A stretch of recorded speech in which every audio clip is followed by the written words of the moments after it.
These are the important questions of the subject consumer behavior and the code is 401. तो हमारा BBA second year fourth semester का हमारा subject है consumer behaviour, जिसका हमारा code 401 है. यूनिट वाइज इंपॉर्टेंट क्वेश्चंस मैंने यहाँ पे मेंशन किए हुए हैं, डिस्कस कर लेते हैं. यूनिट फर्स्ट हमारी जो इसका फर्स्ट क्वेश्चन है, define consumer behaviour. Consumer behaviour क्या है, और इसी क्वेश्चन में दो चीज़ें और पूछी हैं कि कंज्यूमर बिहेवियर के नेचर क्या है एंड उसके करेक्टरिस्टिक्स क्या हैं. ठीक है, सबसे पहले सब्जेक्ट में आप जब इसको पढ़ेंगे, रीड करेंगे, तो सबसे पहले कंज्यूमर और कस्टमर में डिफरेंस जान लीजिएगा कि कंज्यूमर कस्टमर में बहुत ज़्यादा डिफरेंस होता है. तो कंज्यूमर जब तक आप नहीं समझेंगे कंज्यूमर आखिर क्या है, तब तक आप इस सब्जेक्ट को ही स्टडी नहीं कर पाएंगे. चलिए डिस्कस करते हैं. हमारा second question, describe the various applications of consumer behaviour. Consumer behaviour की डिफरेंट एप्लीकेशंस हैं, वो आपको यहाँ पे बतानी है. Next question is what are the three difference between consumer buying behaviour and industrial buying behaviour. Consumer के बाइंग बिहेवियर में क्या डिफरेंस है और इंडस्ट्रियल या इंडस्ट्रीज के बाइंग बिहेवियर में क्या डिफरेंस होता है, वो आपको यहाँ मेंशन करना है. अब डिस्कस करते हैं यूनिट सेकंड. यूनिट सेकंड का फर्स्ट क्वेश्चन है हमारा, describe the Maslow's need hierarchy theory of motivation. Motivation आपका टॉपिक है, उसकी एक थ्योरी यहाँ पे मेंशन की हुई है, मास्लोज थ्योरी, जो कि काफ़ी इंपॉर्टेंट थ्योरी होती है.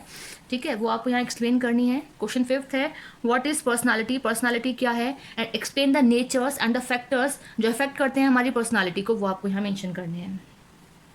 नेक्स्ट है हमारी क्वेश्चन नेक्स्ट है 6, डिस्क्राइब लर्निंग. लर्निंग क्या है and describe the major theories of learning. देखिए थ्योरीज की काफ़ी सारी लर्निंग टॉपिक जो है उसकी थ्योरीज हमारी काफ़ी सारी हैं. उन थ्योरीज को आप एक बार देख लीजिएगा रफली कि क्या क्या उन थ्योरीज में शॉर्ट में है. नेक्स्ट है, what are the external determinants of consumer behaviour. Consumer behaviour के एक्सटर्नल एंड इंटरनल बिहेवियर दोनों ही डिटर्मिनेंट्स आपके सिलेबस में दिए गए हैं, तो यहाँ इस क्वेश्चन में एक्सटर्नल डिटर्मिनेंट्स मैंने यहाँ पे पूछे हैं. नेक्स्ट है, describe the different models of consumer behaviour. Consumer behaviour के जो भी हमारे मॉडल्स हैं वो आपको यहाँ एक्सप्लेन करने हैं. अब डिस्कस करते हैं यूनिट थर्ड. यूनिट थर्ड का हमारा 9th क्वेश्चन है, what do you mean by consumer decision making process. तो कंज्यूमर इस तरीके से डिसीजन लेता है किसी भी चीज़ के रिगार्डिंग, उसका पूरा प्रोसेस आपको यहाँ बता देना है. And explain the steps involve in the consumer decision making process. और कौन कौन से स्टेप्स इन्वॉल्व होते हैं जब एक कंज्यूमर डिसीजन लेता है किसी भी चीज़ के रिगार्डिंग. नेक्स्ट क्वेश्चन है, describe about the diffusion of innovation in consumer behaviour. Diffusion of innovation क्या होता है कंज्यूमर बिहेवियर के अकॉर्डिंग, वो आपको यहाँ बताना है. Next is explain adoption process. Adoption process क्या होता है वो आपको बताना है. Question 12, what do you mean by resistance to innovation. यहाँ पे एक्सप्लेन करना है. अब बात करते हैं यूनिट फोर्थ की. Question 13, what is consumer involvement. Consumer involvement क्या है. देखिए बार बार इस पूरे ही सिलेबस में कंज्यूमर वर्ड रिपीट हो रहा है, इसीलिए मैंने डिस्कस किया था स्टार्टिंग में ही कि कंज्यूमर और कस्टमर में डिफरेंस आप जान लेंगे तभी आप इस वाले सब्जेक्ट को ढंग से रीड कर सकेंगे. तो कंज्यूमर इन्वॉल्वमेंट के बाद इसी क्वेश्चन में पूछा है, what are the roles of consumer involvement. ये कंज्यूमर इन्वॉल्वमेंट के क्या रोल प्ले हैं वो आपको यहाँ मेंशन करने हैं. क्वेश्चन 14 है, डिफाइन कस्टमर सेटिस्फेक्शन. अब देखिए यहाँ पे कंज्यूमर की जगह कस्टमर पूछा है, कस्टमर सेटिस्फेक्शन क्या है आपको वो यहाँ बताना है.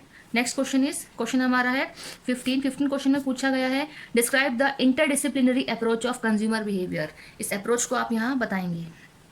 यूनिट 5 है question 16, explain diversity of consumer behaviour. Diversity मतलब होता है चेंजेबल, चेंजेस आपको वो एक्सप्लेन करना है. Question 17, what are the roles of consumer behaviour in marketing strategy. Marketing strategy के अकॉर्डिंग कंज्यूमर बिहेवियर के क्या रोल्स प्ले हैं वो बताने हैं. And the last question is explain consumer behaviour in Indian perspective. Indian perspective के basis पे consumer के बिहेवियर को आपको यहाँ मेंशन करना है. तो ये ऑल ओवर हो गए हमारे यूनिट 1 to 5 के इंपॉर्टेंट क्वेश्चंस.